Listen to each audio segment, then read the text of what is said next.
My brother made my life hell, then got my wife pregnant. Now he wants my help after our parents disowned him and left me their $2 million inheritance.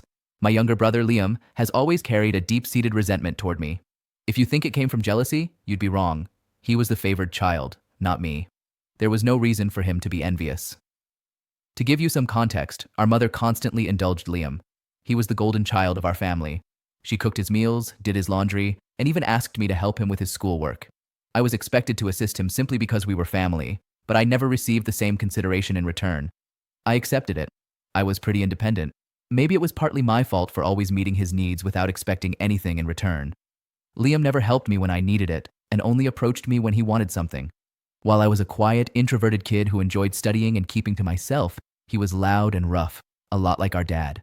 I also tended to be straightforward and honest, never sugarcoating things. I think my mother built a negative view of me because of that bluntness. That favoritism made Liam the family darling, and I didn't mind it while we were kids. However, problems started when he began bullying and mocking me for being different. He'd tease me about my height and about wearing glasses. He even sneaked into my room, read my private journal, and then tattled to Mom about what I'd written. When I yelled at him and told our parents he'd invaded my privacy, they laughed it off and said it wasn't a big deal. He did worse things too, nearly breaking my glasses and putting gross stuff in my food. Once he dropped tiny stones into my cereal, I found them before they could damage my teeth. When I told Mom, she dismissed it, saying, "That's how brothers bond." Whenever we fought, Liam would zero in on my insecurities. We went to the same school, so he knew I was being bullied by some kids there. Instead of supporting me, he sided with the bullies, calling me names about how I looked and egging them on to hurt me. He'd call me things like ugly loser, and worse. And once, during a fight over something trivial I can't even remember, he told me I should end my life. I could brush off most insults, but that line cut deep because I was struggling with my mental health at the time.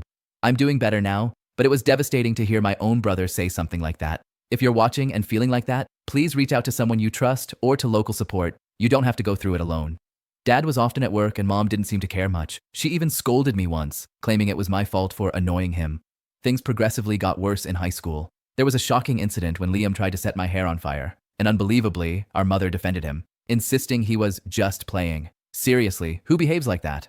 Thankfully, my dad eventually sided with me and pointed out the gravity of the situation. He even threatened to call the police on Liam. That moment was an eye-opener for my brother. He'd never faced consequences before and was genuinely stunned. Dad made it clear, enough was enough, and Liam needed to start respecting his older brother. Later that night, Dad came into my room to talk. I never expected his support. He always told Liam how similar they were, but he admitted he'd been waiting for years for Liam to grow up and was slowly realizing Liam was turning into a bully. Hearing that from my father was incredibly validating, and I almost broke down in tears. I confessed everything Liam had done to me over the years, and even told him about the bullying at school. Dad was shocked at how much I'd endured. The next day he spoke to the principal and ensured the kids who'd been picking on me were warned about severe consequences. That same evening, Dad enrolled me in MMA classes at a local gym in North York, telling me I needed to stand up for myself. I'll admit, a nerdy kid like me trying to learn to fight might have seemed laughable, but I was focused. I balanced my studies with daily workouts, and the MMA program completely changed my confidence and my physique. One day, Liam was at it again. He stole my pocket money, the allowance we got for helping with chores, which I'd been saving for a while. He sneaked into my room and took it. I caught him just as he was about to cycle off with his friends. I demanded he return my money, but Liam mocked me, saying all I could do was run to Daddy for help. I don't know what came over me, but I punched him in the face. He was stunned, fell backward, and I grabbed my money from his pocket before stepping back. Liam started crying loudly, which was kind of comical in the moment. But then our mother rushed outside to help him and find out what had happened. When she learned I'd fought him, she was shocked and began scolding me, saying I should be a better role model for Liam.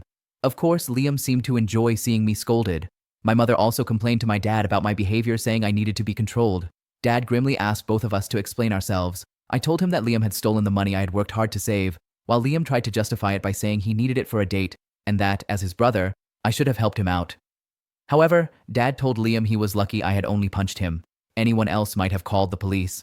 He continued, telling Liam that taking other people's things without permission was absolutely unacceptable.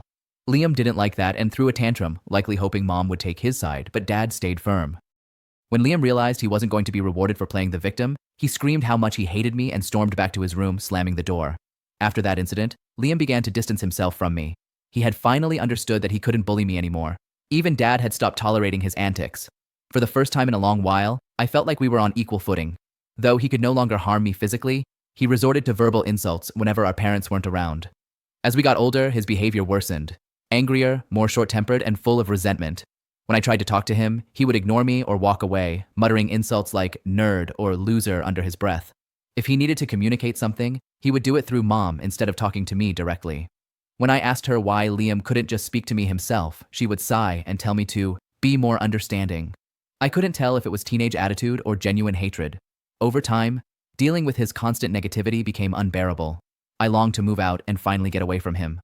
I repeatedly asked mom to help mediate a proper conversation between us, but she always refused, saying she didn't want to get involved. When I asked her opinion on why Liam treated me that way, she would brush off the question entirely. Eventually, I earned a full scholarship to my dream university, the University of Waterloo, as one of the top students in my class. Dad threw a small party for me, and even mom seemed proud. Liam, however, stayed distant and barely acknowledged my achievements. The day I left for university was a mix of excitement and relief. Excitement for the future, and relief to escape that toxic environment at home. The first few months at school were liberating. I made new friends, enjoyed my classes, and finally started to build a life separate from the oppressive atmosphere of my childhood. The constant anxiety from Liam's presence lifted, giving me a newfound sense of peace.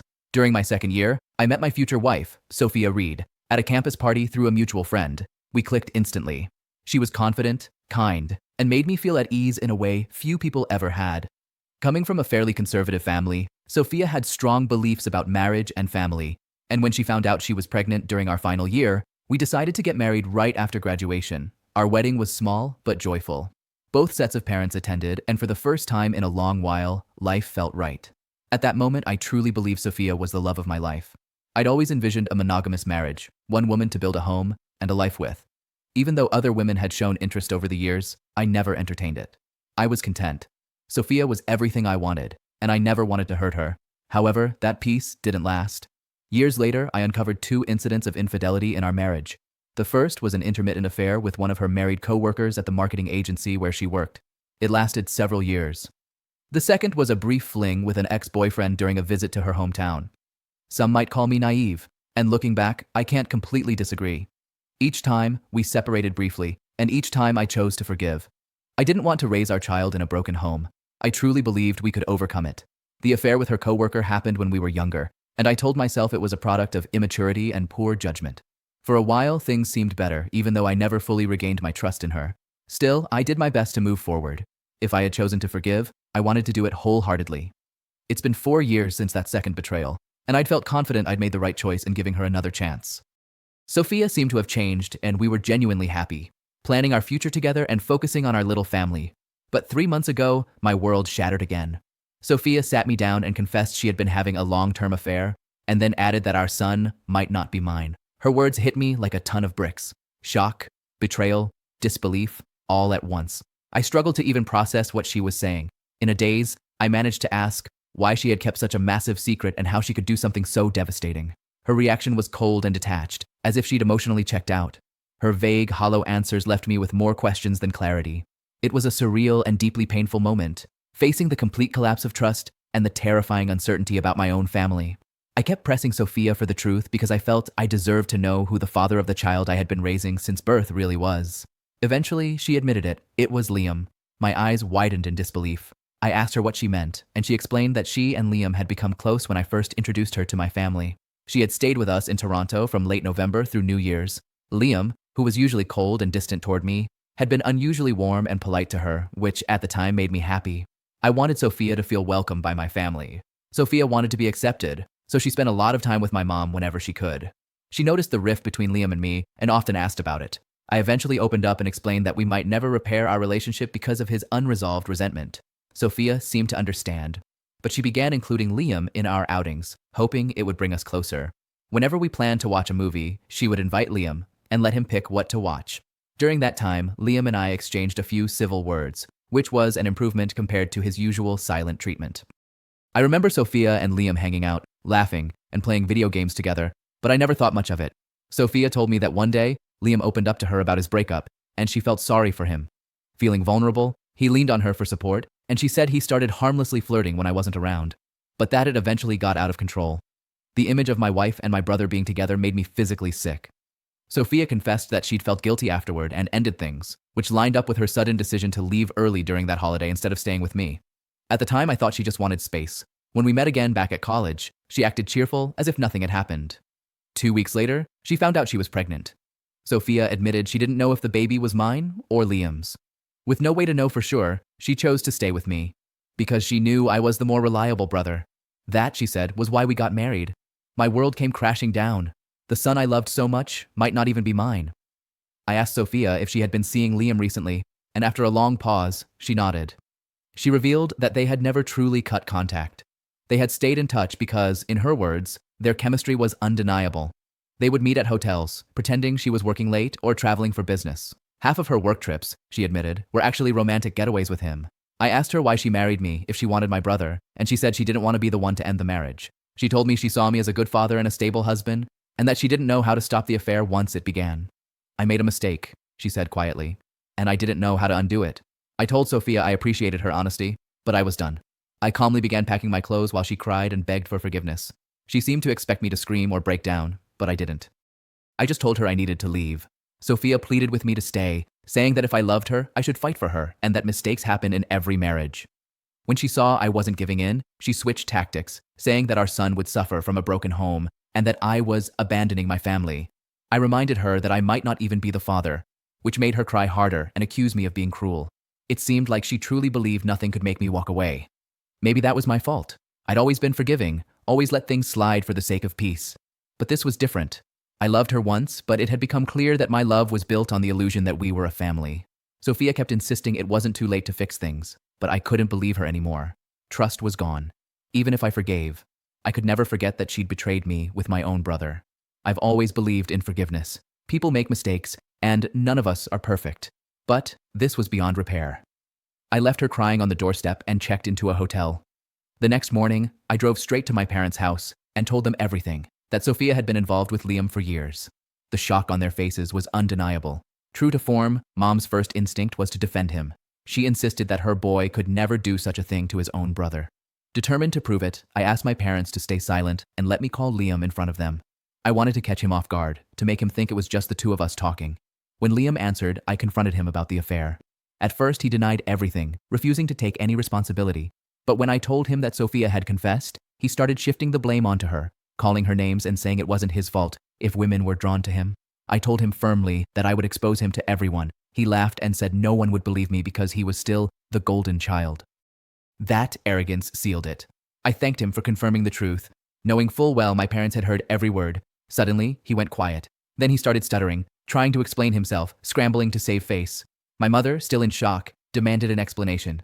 Liam fumbled through excuses, blaming everyone but himself, even trying to shift the blame back onto Sophia. I could see the realization hit Mom. The son she'd always protected had finally gone too far. For years, I'd endured Liam's cruelty. Now the truth was out, and the roles were reversed. He was the one exposed, standing there with nothing to hide behind. As Liam's voice cracked through weak excuses, my father, usually calm and composed, couldn't contain his disappointment any longer. He asked me to hand him the phone, and when I did, his voice was steady, but heavy with emotion. Liam, he began, his voice low and deliberate, what you've done isn't just a betrayal of your brother. It's a betrayal of this entire family. You were involved with your brother's wife, and continued that relationship even after they married. Your actions have consequences, and you've completely destroyed the trust we had in you. He paused, letting the silence weigh on Liam. I raised both of you to value loyalty and decency. What you've shown today defies everything I tried to teach you. You've disrespected your brother, his marriage, and the values this family stands for. Your mother and I are partly to blame for enabling you, but we will no longer tolerate this behavior. From today onward, you're cut off from the education fund I set up for you. You'll have to find your own way to pay your university fees and cover your expenses. Let's see how well you do without the privileges you've taken for granted. I stood there quietly. A part of me wanted to scream at Liam, to unleash years of anger, but watching my father hold him accountable was enough. It was the ultimate vindication. For once, justice was on my side. My mother, as expected, tried to defend him, even as he begged and argued over the phone. But Dad ended the call abruptly, shutting down every excuse. When it was over, Mom turned to me, her expression filled with regret. Then she did something I hadn't expected in years. She hugged me. In that brief embrace, there was an unspoken understanding, an apology for all the times she hadn't believed me. She whispered that she was sorry for not seeing the truth sooner. 14-year-old me could never have imagined this moment, finally vindicated and embraced by my mother. Afterward, Dad helped me find a good lawyer to start the divorce process with Sophia. She and her attorney tried to push for alimony, arguing that I earned more than she did, but her affair weighed heavily against her. We also conducted a paternity test, and the results confirmed what I'd feared most. Liam was Noah's biological father. The news hit harder than any betrayal. It was one thing to lose my marriage, but realizing the child I had loved and raised wasn't mine broke something inside me. Sophia pleaded with me to continue visiting Noah, insisting he shouldn't be punished for the situation, but I couldn't. Every time I looked at him, I saw Liam's face, and it hurt too much. When the divorce was finalized, I felt a strange sense of freedom wash over me. For the first time since my teenage years, I lived alone. I rented a small apartment in Mississauga, my first real bachelor space. It felt surreal at first, but my independent nature helped me adapt quickly. I focused on my work, my MMA training, and rebuilding myself. 2 weeks ago, Dad called to tell me he was revising his will. He said he no longer wanted Liam to inherit anything. Once Dad makes up his mind, there's no changing it. Liam had tried reaching out to our parents, even showed up at their doorstep, begging for forgiveness, but they refused to let him in. Even my mother, who had always caved to his tantrums, was done. It must have been hardest for her, but she didn't back down. Liam never texted or called to apologize to me. It was obvious he didn't feel true remorse. He was just upset about being cut off financially. Dad told me his final plan. He would leave everything to me, ensuring Liam couldn't contest it later. He said he would leave Liam a symbolic $1, just to make it clear he'd been deliberately excluded. I was speechless. Dad had worked his entire life to build what he had, between assets, retirement savings, and life insurance. The total came to nearly $2 million. The only condition in the will was that if Dad passed before Mom, she would continue living in the house, even though ownership would transfer to me. I agreed without hesitation. I wanted her to have comfort and security in her final years. Somehow, Liam found out about this. Unable to reach our parents, he called me yesterday, his voice shaking, desperate. He said he was struggling at school after losing Dad's financial support. Sophia, after learning the truth about Noah's paternity, had started demanding child support and he couldn't afford it. He told me he was searching for part-time work but hadn't found anything yet. Then he started begging, asking me to talk to our parents to help the family come together again. He said he'd learned his lesson and needed my help. I laughed. After everything he'd done, I told him I was finished with him. I reminded him that he should have thought about the consequences before sleeping with my wife and getting her pregnant. Liam argued that I was being unfair, that Sophia was just as guilty. I told him I agreed, which is why I divorced her, and that she was now his responsibility. He had no right to call me about her or the child. These were his choices, his mess, and his consequences. Liam started to raise his voice, but I cut him off, reminding him that he was no longer the favored child. He was now the outcast, the one who had betrayed his own brother and destroyed his family. At that moment, Liam began to cry. Through shaky breaths, he told me that everyone, our grandparents, cousins, and even old friends, had turned against him. While I knew that was true, it wasn't my problem anymore. I told him we were done, that he should never call me again, because I no longer considered him my brother. Then I hung up. Since that call, I've replayed the conversation in my mind a few times. Despite everything, the anger, the disgust, the years of pain, I'd never actually heard Liam cry, not since we were kids. I won't lie, it hurt a little to hear him that way. Maybe that's why I'm here sharing this, to ask if I should talk to our parents about him, or if cutting him off completely makes me heartless. Update 1. Hi everyone. Many of you have been asking why I'm no longer in contact with my son, Noah, and some have even called me cruel. I need to explain. I'm simply not comfortable raising another man's child, especially when that man is my own brother. This isn't a stepchild situation. I was led to believe Noah was my biological son, only to later find out he's actually Liam's. Naturally, that revelation broke me. I cried for days. The main reason I can't maintain contact with Noah right now is because it would mean keeping Sophia in my life. And I can't do that. If I stayed connected to her son, she would always find a way to re-enter my life, and I need distance to heal. You may think I'm selfish or cold, but I just can't see him. Not now, maybe not for a very long time. I need to rebuild myself before I can decide whether to reconnect in the future. Update 2. Most of you guessed correctly. It was my mother who told Liam about Dad changing his will. That's why Liam called me as a last resort. When I confronted her in front of my father, she broke down and said she thought I had punished Liam enough, that he had learned his lesson. Dad was furious. He told her flatly that if she truly believed what Liam did was forgivable, then he couldn't stay married to her, because he would never forgive such a betrayal. That silenced her. He made it crystal clear. If she ever spoke to Liam again behind our backs, she could pack her bags and leave. My dad is incredibly stubborn, and once he draws a line, there's no going back. Hopefully, Mom has learned from this and won't repeat her mistake. Update 3. It's been about 5 months since my last update, and things have stabilized. My relationship with my parents is better than ever. Dad and I go golfing every weekend now. He treats me more like a friend than just his son. Mom still misses Liam, but she hasn't spoken to him since that confrontation. The last I heard about Liam was through a cousin. Apparently, he's been asking people for money and eventually had to drop out of college because he couldn't afford the tuition. He and Sophia are living together now. He works part-time as a mechanic, and from what I've heard, they're raising Noah together. I guess that's something. At least he's taking responsibility now. I never discuss Liam with my parents, and they never bring him up either. We've all moved on in our own ways. As for me, I'm doing well. I was promoted at my job 2 months ago, so my salary has gone up significantly. I haven't started dating again yet. I feel like I still need time and space to heal. I've been seeing a therapist, and it's helping. One step at a time. Thank you for listening to my story. If you enjoyed it, please consider subscribing and turning on the notification bell. There are more unbelievable real-life stories like this coming your way.